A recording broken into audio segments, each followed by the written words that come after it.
ഒരു RSSകാരൻ ജീവിതത്തിൽ ആദ്യമായി ഒരു സത്യം പറഞ്ഞു. ആ വീഡിയോ ഇപ്പോൾ സോഷ്യൽ മീഡിയയിൽ പ്രചരിക്കുന്നുണ്ട്. സത്യം ഏത് RSSകാരൻ പറഞ്ഞാലും നമ്മൾ ഈ നാട്ടുകാരെ കേൾപ്പിക്കും. അതുകൊണ്ടാണ് RSSകാരെല്ലാം കൂടി ചേർന്ന് ഒരു പ്രതിഷേധ യോഗ സംഘടിപ്പിച്ചിട്ടും അതിൽ ഒരു RSSകാരൻ തന്നെ പറഞ്ഞ വാചകത്തെ ഇതുപോലെ നാട്ടുകാരെ കേൾപ്പിക്കുന്നത്. 100 വർഷക്കാലമായി RSS ഈ രാജ്യത്തിൽ പ്രവർത്തിക്കുന്നു. ഏതൊക്കെ രീതിയിലാണ് ഒരു നാടിനെ തകർക്കാൻ കഴിയുക എന്നതിനെ സംബന്ധിച്ച് കൃത്യമായിട്ടുള്ള ധാരണ RSSനുണ്ട്. അതെ, 100 വർഷമായി ഈ നാട്ടിൽ പ്രവർത്തിക്കുന്നുണ്ട്. ലക്ഷ്യം നാടിനെ തകർക്കുകയാണ്. ആ ഉദ്ദേശത്തോടു കൂടി തന്നെയാണ് പ്രവർത്തിക്കുന്നതെന്ന് RSSകാരൻ്റെ ഉള്ളിൽ തന്നെ ഉണ്ട്.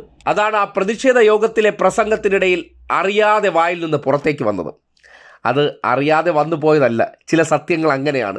സ്വന്തം നാവ് കൊണ്ട് തന്നെ ഈ നാട്ടുകാരെ കേൾപ്പിക്കും. അത് കേട്ടിട്ടെങ്കിലും ചിലർക്ക് മനസ്സിലാകേണ്ടതുണ്ട് എന്താണ് RSSൻ്റെ ലക്ഷ്യമെന്ന്. രൂപീകരിച്ചതിന് ശേഷം 2025 100 വർഷം പൂർത്തീകരിക്കാൻ പോകുന്ന RSSൻ്റെ ഉദ്ദേശം ഈ നാടിനെ ഒരു ഹിന്ദുത്വ രാഷ്ട്രമാക്കുകയാണ്.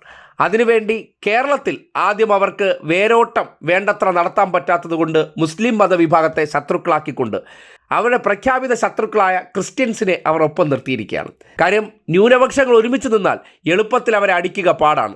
അപ്പോൾ അവർക്കിടയിൽ ഭിന്നിപ്പുണ്ടാക്കിയിട്ട് മറ്റതിനൊപ്പം നമ്മൾ ഉണ്ട് എന്ന് വരുത്തിയതിന് ശേഷം ഒന്നിനെ ഇല്ലാതാക്കി മറ്റൊന്നിനെ പിടിക്കുക എളുപ്പമല്ലേ? അതുപോലെ നമ്മൾ ഗോൾവാൾക്കർ എഴുതി വച്ചിരിക്കുന്ന വിചാരധാര പോലെ ആഭ്യന്തര ശത്രുക്കൾ, ഈ നാട്ടിലുള്ള വൈദേശികർ, ഹിന്ദുക്കളല്ലാത്തവർ, അവരെ ഇല്ലാതാക്കാൻ വേണ്ടി ആദ്യം നമ്മുടെ തന്ത്രം എന്താണ്? ഭിന്നിപ്പിക്കുക എന്നാണ്. അത് നടത്തുന്നുണ്ട്. അത് നടത്തിയതിൻ്റെ ആഘോഷ പരിപാടിയിലാണ് ഇങ്ങനെ ഒരു യോഗത്തിൽ കുളം കലക്കിയതിന് ശേഷം അദ്ദേഹം ആവേശത്തോടെ പ്രസംഗിച്ചപ്പോൾ ഈ യാഥാർത്ഥ്യം ആ തിരുനാവിലൂടെ പുറത്തേക്ക് വന്നത്. 100 വർഷക്കാലമായി RSS ഈ രാജ്യത്തിൽ പ്രവർത്തിക്കുന്നു. ഏതൊക്കെ രീതിയിലാണ് ഒരു നാടിനെ തകർക്കാൻ കഴിയുക എന്നതിനെ സംബന്ധിച്ച് കൃത്യമായിട്ടുള്ള ധാരണ RSSനുണ്ട്. അതുകൊണ്ട് ഈ നാടിനെ തകർക്കാനുള്ള ധാരണ RSSനുണ്ട് എന്നുള്ള അവരുടെ ഉള്ളിലിരിപ്പ് മനസ്സിലാക്കിയിട്ട് അതിനെതിരെ പ്രതികരിക്കുകയാണ് ഈ നാട് ചെയ്യേണ്ടത്. പ്രതിരോധമാകുകയാണ് ചെയ്യേണ്ടത്. RSSകാർ നന്മയുള്ളവരാണെന്ന് കരുതിക്കളയരുത്. ഓരോ മുന്നമാരുടെ ഉള്ളിലും ചിരിച്ച് വിനയാന്വിത ഭാവത്തിൽ നടക്കുന്ന ഓരോ വിഷങ്ങളാണ്. അവരുടെ ലക്ഷ്യം മറ്റ് മതവിഭാഗക്കാർ, കമ്മ്യൂണിസ്റ്റുകളൊക്കെ കാണുമ്പോൾ ഇവനെ എങ്ങനെ നശിപ്പിക്കാമെന്ന ചിന്തയ്ക്കപ്പുറം ഒരു നന്മ ചിന്തയുമില്ല. ഇതൊക്കെ കേട്ടതിന് ശേഷം സ്വയം തിരിച്ചറിയേണ്ടതുണ്ട്, സ്വയം ചിന്തിക്കേണ്ടതുണ്ട്. ആരെയാണ് പ്രതിരോധിക്കേണ്ടത്? ആവശ്യം സമാധാന ജീവിതമാണോ?